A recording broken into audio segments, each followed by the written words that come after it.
Bienvenidos a Club de Prensa en NTN 24. Transmitimos a 3 cuadras de la Casa Blanca desde Washington. No olviden ustedes que al final del programa pueden encontrar algunos apartes en nuestra página de Facebook, por nuestra cuenta de Twitter, y el audio, el podcast, lo pueden escuchar en SoundCloud. Les doy la bienvenida a los invitados al programa hoy. En primer lugar, la corresponsal de Radio Francia Internacional, Silvia Chocarro. Bienvenida a esta mesa como siempre, Silvia. Gracias. También está con nosotros el corresponsal jefe del diario El País de Madrid, Marc Basset. Bienvenido a este programa. Gracias. Y Moni Jensen, analista política del Club de Prensa. Bienvenida igualmente. Gracias.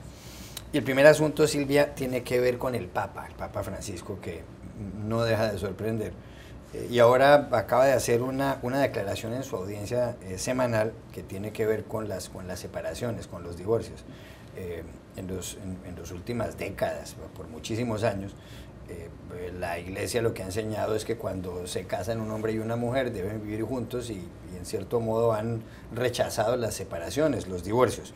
Lo cierto es que el Papa dijo en esta audiencia lo siguiente: hay casos en que la separación es inevitable, a veces puede ser incluso moralmente necesaria, principalmente cuando se trata de sostener al cónyuge más débil o a los hijos pequeños, a las heridas más graves causadas por la prepotencia, por el desaliento, por la ajenidad y por la indiferencia. Repito la frase: hay casos en que la separación es inevitable, a veces puede ser incluso moralmente necesaria, principalmente cuando se trata de defender al cónyuge más débil o a los hijos.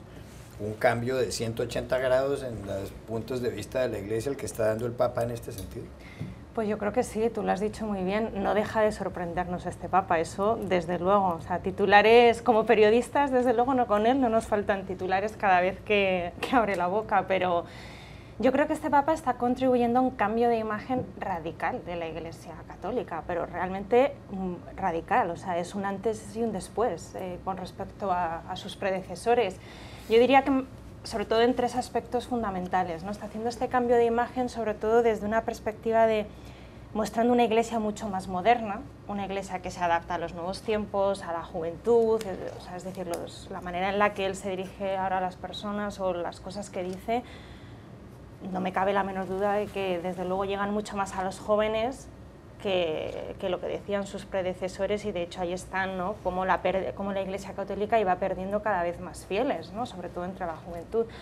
Un segundo aspecto que me parece importante de este cambio de imagen, de discurso, ¿no? que él está promoviendo, es esta imagen de tolerancia. Yo creo que la Iglesia en muchas ocasiones no había sido precisamente un ejemplo de lo que se supone debe ser la Iglesia, ¿no? Que es tolerante, y creo que a veces había sido lo contrario. Creo que en este caso él lo que está haciendo es mostrar una Iglesia muy tolerante, dentro y fuera, es decir, dentro en el seno de sus propios fieles, pero también con respecto a los demás. Esta idea de no intentar imponer sí o sí a los demás lo que uno cree, ¿no? o lo que uno piensa.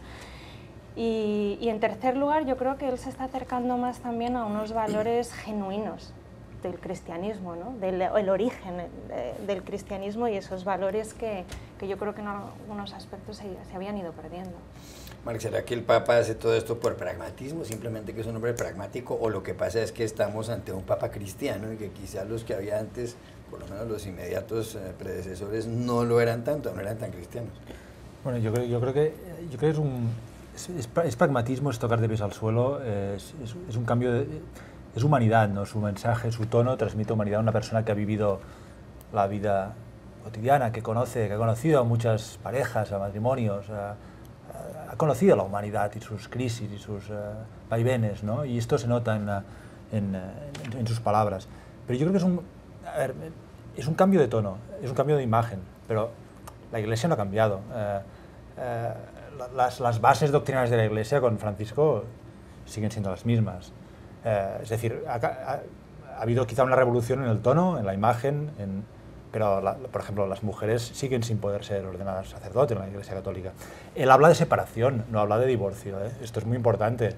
Es decir, yo creo que a veces que es muy interesante lo que está haciendo este Papa, pero hay que mantenerlo dentro de los límites de lo que es y de lo que no es. El Papa no está transformando a la Iglesia, el Papa está imponiendo un nuevo tono acorde con su personalidad y con su biografía y con su trayectoria, pero la Iglesia sigue siendo la Iglesia, y en los años que lleva el Papa las bases de la Iglesia no han cambiado. Hay quien dijo recientemente en esta mesa que este Papa, a propósito de la encíclica que se conoció en los últimos días, en donde él condena a los causantes del cambio climático, que el Papa es un Papa populista. ¿Puede llegar a decirse eso de este Papa? Incluso alguien decía que es un Papa peronista, refiriéndose a Perón, a Juan Domingo Perón y a sus huestes en la política argentina. Bueno, yo creo que hay una parte de verdad en este argumento. Todos somos hijos de nuestra biografía, ¿no? Y el Papa es argentino, el Papa ha crecido en la época del peronismo, creo que ha sido peronista en su juventud. Y es su contexto. Ahora, de aquí a decir que ahora sus políticas y sus palabras son peronistas, bueno, yo no iría tan lejos, pero sí hay una influencia populista. Depende de cómo tomemos este término, ¿no? En general se ha utilizado de manera muy despectiva la palabra populista, por lo menos en Europa y en América Latina, pero en Estados Unidos no. En Estados Unidos Obama muchas veces reclama la palabra populista. Los demócratas, el Partido Demócrata, dicen, ay, tenemos que ser más populistas. Populista quiere decir escuchar al pueblo, ¿no? Y no estar con las élites, sino estar con el pueblo. En ese sentido, pues es un papa populista. Pero ¿será que darle un cambio a la Iglesia no es como darle la vuelta a un transatlántico? Es que yo sí estoy de acuerdo, o digamos, no estoy de acuerdo con Mark en que el Papa no está transformando a la Iglesia. Claro que la está transformando. Yo creo que la gente no se ha alejado de la Iglesia por la doctrina, se ha alejado de la Iglesia por el tono. Y el haber cambiado el tono es cambiar la Iglesia, porque yo creo que la Iglesia se hace de voces, no se hace de libros y de manuales de instrucciones y de constituciones. Uno vive la fe católica a través de la palabra, a través de la misa, a través de los sacramentos, no a través de unos libros que uno se lee para seguirla o dejarla de seguir. O sea que si bien la doctrina no ha cambiado fundamentalmente, está por verse. En octubre hay un sínodo donde se van a discutir temas doctrinarios tales como el suministro de la comunión a los divorciados y cosas un poco más de fondo. Yo creo que los más enojados con este Papa, que es un Papa que está aliado con la ciencia, aliado con lo cotidiano, aliado con los pobres y con lo que es la realidad y el sentido común, son más que nadie de la derecha católica de Estados Unidos, que se ha visto enfrentada a un papa, digamos, los católicos de Estados Unidos tradicionalmente aliados con el Partido Republicano, el partido que está en contra del aborto, en contra del matrimonio gay, que le ora al Dios del libre mercado, se encuentran con un papa que apoya el cambio climático, que es muy crítico de lo que él llama la codicia y la desigualdad, ha sido crítico también hasta cierto punto del libre mercado sin ningún control, que ha reconocido a Palestina más que en sus antecesores, que ha resaltado la posición de los homosexuales de una manera muchísimo más incluyente también que los antecesores, y que recientemente también rechazó el uso de las armas y dijo que pocos se podían llamar cristianos los que apoyaban el uso de armas de fuego. Entonces se ha enfrentado un papa con un partido político y un grupo humano católico de derecha de Estados Unidos, y va a ser muy interesante la visita que él haga próximamente a Estados Unidos, porque se van a encontrar estas dos fuerzas y estos dos poderes en un momento muy, muy interesante de la Iglesia. O sea que no es solo maquillaje el Papa, en fin. Yo creo que cambiar el tono es todo. Ya regresamos a Club de Prensa. Volvemos a Club de Prensa en NTN 24 desde Washington. Marca, hay noticias aquí en Estados Unidos con el presidente Barack Obama, bueno, que además ayer hizo retirar de la Casa Blanca a una transgénero mexicana. Estaban en una ceremonia por el mes del orgullo homosexual y cuando una mujer de origen mexicano dijo que debían sacar de la cárcel a los transgéneros o homosexuales que no tuvieran papeles, se molestó el presidente Obama y la hizo sacar de la Casa Blanca en un video que se ha vuelto viral. Pero ayer el Congreso aquí en Estados Unidos, específicamente el Senado, y esto es otro asunto que tiene que ver con el presidente, por una votación de 60 contra 38, 60 a favor, 38 en contra, aprobó un proyecto de ley que ya había sido aprobado por la Cámara de Representantes, por el cual se autoriza al presidente de Estados Unidos a negociar tratados de libre comercio, acuerdos comerciales. Esto consiste en que el presidente puede negociar con otros países o con otros bloques de países un acuerdo comercial por lo que se llama la vía rápida, o en inglés la fast track, y lo puede llevar al Congreso después para su aprobación, y el Congreso no puede hacerle modificaciones al texto, sino que únicamente puede votar sí o no, aprobarlo o rechazarlo. De esta manera Obama puede negociar lo que se llama el acuerdo de la Alianza Transpacífico, el TPP o TPP por sus siglas en inglés, en donde hay varios países, por ejemplo está ahí México, va a estar Chile, algunos países están negociando, es el 40% de la economía mundial, y se dice que en el año 2025 este acuerdo, si se firma, le podrá reportar a Estados Unidos 77 mil millones de dólares, 77 mil millones de dólares en ingresos. Sin embargo, lo raro es que el presidente Obama aquí estuvo más respaldado por la oposición republicana, que tiene mayorías en el Senado y la Cámara, que por su partido, el Demócrata. ¿Qué lectura le da usted a esto que está pasando? Bueno, esto ha pasado tradicionalmente el Partido Republicano siempre es más favorable al libre mercado y al libre comercio, y el Partido Demócrata en Estados Unidos es más, por decirlo de alguna manera, proteccionista, ¿no? Defiende los empleos de Estados Unidos y además el argumento demócrata en contra de los acuerdos comerciales es que dañan la industria local, ¿no? Y de hecho se atribuye al acuerdo con México y Canadá de los años 90 gran parte de la desindustrialización del medio oeste de Estados Unidos, ¿no? Bueno, yo creo que es un poco exagerado, pero sí que la globalización y la caída de las barreras al libre comercio ha contribuido, por supuesto, pues a rebajar los salarios, a deslocalizar empresas a países donde la mano de obra es más barata. Esto es un argumento que está ahí. Es muy interesante ver cómo Obama ha pasado toda su presidencia prácticamente con el Partido Republicano boicoteándole cualquier iniciativa, haciéndole la vida imposible, y ahora que está llegando a la fase final encuentra en el Partido Republicano en la cuestión comercial al mejor aliado, ¿no? Es una especie de giro irónico, ¿no? de la historia. Sí.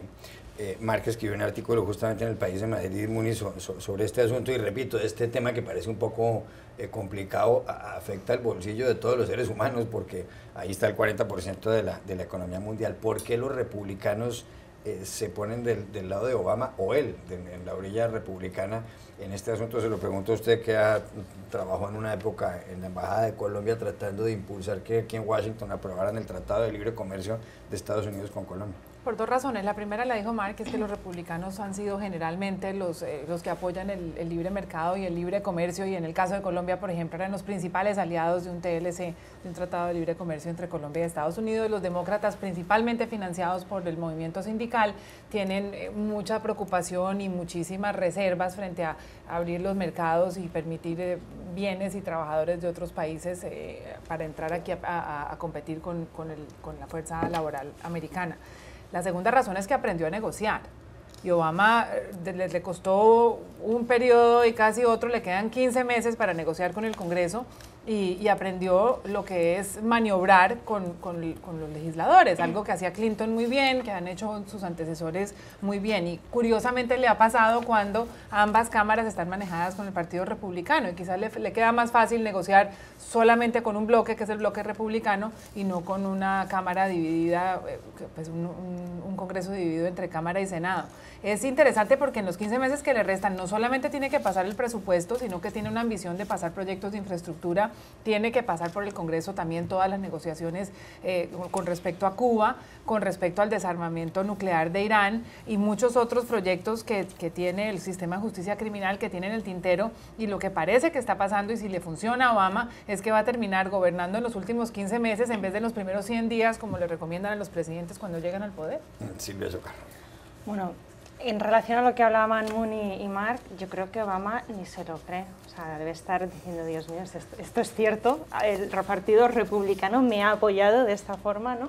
Pero bueno, al margen de eso, yo lo que sí me pregunto es si esta medida de Fast Track va en detrimento de lo que yo creo es uno de los mayores problemas de los tratados de libre comercio, que es la falta de transparencia en los procesos de negociación de estos tratados, y la opacidad que en general hay en torno a las negociaciones de estos tratados. Porque de hecho, bueno, ha sido criticado en muchas ocasiones tanto el tratado del Transpacífico que estamos hablando ahora, el transatlántico que se está negociando ahora entre Europa y Estados Unidos. Muchas personas han criticado la falta de transparencia, de opacidad. Claro, si quitamos un elemento más aquí, que es la posibilidad del Congreso de presentar enmiendas, ¿no? O no, bueno, es digamos un paso menos hacia a intentar fomentar transparencia en este tipo de procesos, ¿no? Y yo no sé si a lo mejor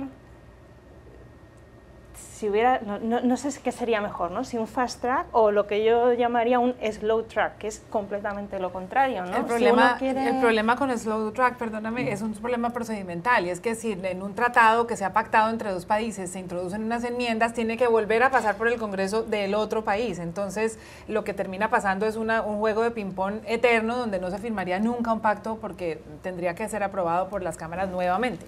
Sí, en ese sentido tienes razón, quiero decir, va a complicar y va a hacer los procesos mucho más largos, pero lo que no entiendo es por qué esta falta de transparencia constante en este tipo de negociaciones, que yo creo que, en mi opinión, es un hecho objetivo que hay falta de transparencia, vamos, en este tipo de tratados, y basta con intentar querer informar, o sea, basta con intentar informar sobre el tema, ¿no? Es siempre difícil realmente intentar encontrar sobre todo la información sobre las cuestiones más polémicas, ¿no? Que siempre las hay, y sobre esas cuestiones suele haber más opacidad. Claro, hacer un slow track, está claro, digamos, no es efectivo o no es pragmático, ¿no?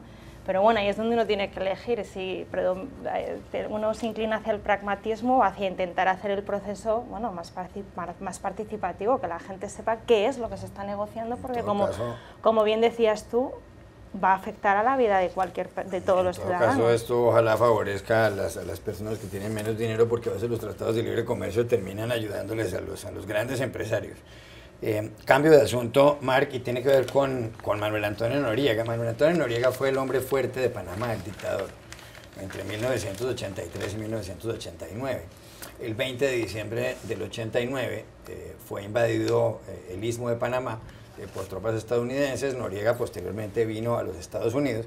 Él había sido informante de la CIA, de la Agencia Central de Inteligencia norteamericana, estuvo vinculado con carteles de la droga suramericanos, con narcotraficantes colombianos en concreto y también centroamericanos. Luego fue a parar a una cárcel en Francia y desde el año 2011 está nuevamente en Panamá.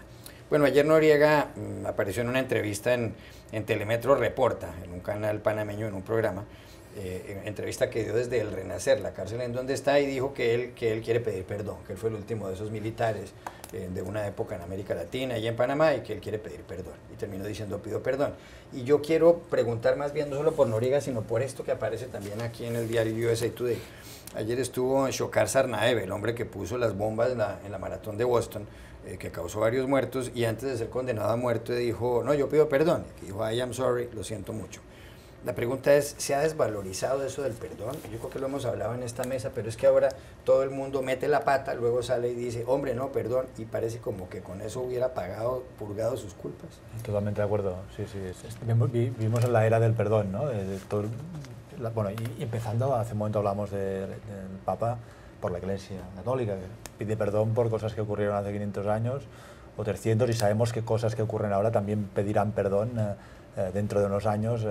Y yo creo que no hay que, bueno, está bien pedir perdón, pero lo importante es no cometer el crimen o el error que lleva a uno a pedir perdón, ¿no? Y en el caso de Noriega me llama la atención la expresión que dice, quiere cerrar el ciclo de la era militar, ¿no? Que bueno, que en parte sí, es verdad, hubo una era militar, podría decirse, en América Latina, sí, claro. Y que ahora está claro que a veces aquí tenemos debates pesimistas sobre cómo va la América Latina, pero bueno, hay cosas que se han superado y se ha avanzado. Pero también me suena un poco a esto de la era militar excusa. Bueno, era la era militar, ocurrían estas cosas. Es una especie de daños perdón. Colaterales. Daños colaterales, una especie de pedir perdón sin acabar de pedir perdón, ¿no?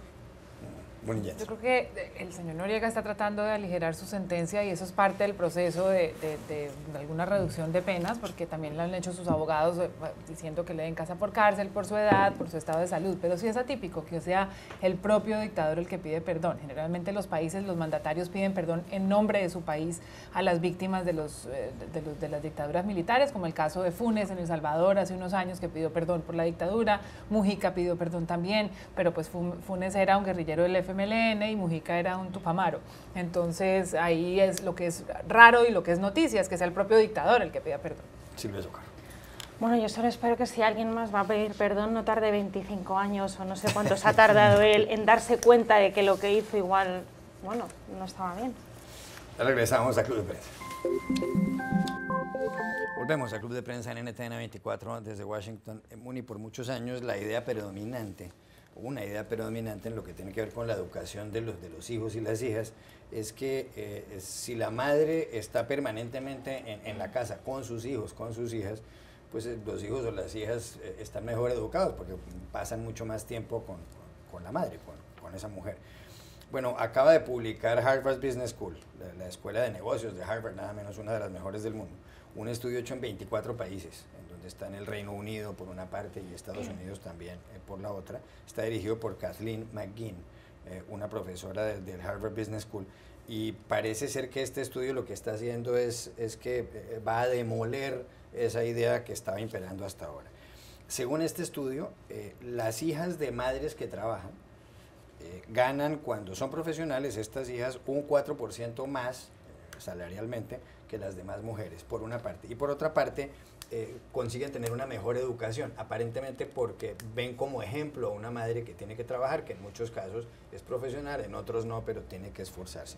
¿Le llama la atención este estudio? Claro, y lo aplaudo porque creo que las mamás que trabajamos siempre sentimos la sensación de culpa de no estar más tiempo en la casa, porque lo que se ha demostrado anteriormente es que lo que hay que estar es en la casa y que eso es lo que contribuye al bienestar de los niños, pero creo que eso desconoce también el ejemplo y el esfuerzo y lo que llaman aquí el role model, el ser un modelo para los niños. A mí me llaman la atención las cifras, porque si bien en el año 70 más o menos la mitad de las mujeres trabajaba, en el año 99 el 23% solamente estaban en la casa, ahora ese número ha subido al 29%. Hay una especie de regreso al concepto de la mamá debe estar en la casa, y sobre todo entre mujeres muy educadas, y lo veo en esta comunidad, el 5% de esas mujeres son mujeres blancas con maestría, con educación superior, que deciden quedarse en la casa por razones más económicas que nada. Qué rico tener esta discusión en este país donde existe a veces la opción de trabajar o no trabajar. Yo creo que en el resto del mundo las mujeres trabajan no porque quieren, sino porque no tienen alternativa. Toca. Marco Asensio. Bueno, sería interesante ver el detalle del informe, es decir, las hijas de madres que trabajan ganan más, tienen mejor educación, en parte por el modelo que supone haber visto, crecido, el ejemplo, pero yo creo que también debe haber un factor de ingresos, es decir, las familias con dos ingresos, pues efectivamente las hijas y los hijos pues pueden tener mejor educación, etcétera, ¿no? O sea, habría que ver un poco el efecto económico de las madres que trabajan en Estados Unidos también se ve, es decir, es interesante lo que comentas de los barrios, digamos, de clase media alta, muchas madres no trabajan, pero en cambio en la América trabajadora pues hay muchos madres trabajando, pero con trabajos miserablemente pagados y explotadas, y con 2 o 3 trabajos. No sé hasta qué punto en estos casos también funciona esta correlación, ¿no? 20 segundos, Silvia Chocarro, 20 segundos. Pues muy interesante lo que acaba de decir Marc, y de acuerdo con Muni en que, bueno, agradezco si este informe va a contribuir a que dejen de juzgarnos, bueno, de juzgar a las madres que trabajan y de ayudar a quitar este sentimiento de culpabilidad que normalmente tienen. Pues bienvenido sea. Gracias a los 3, a ustedes los espero mañana en Club de Prensa. Déjame leer otro estudio.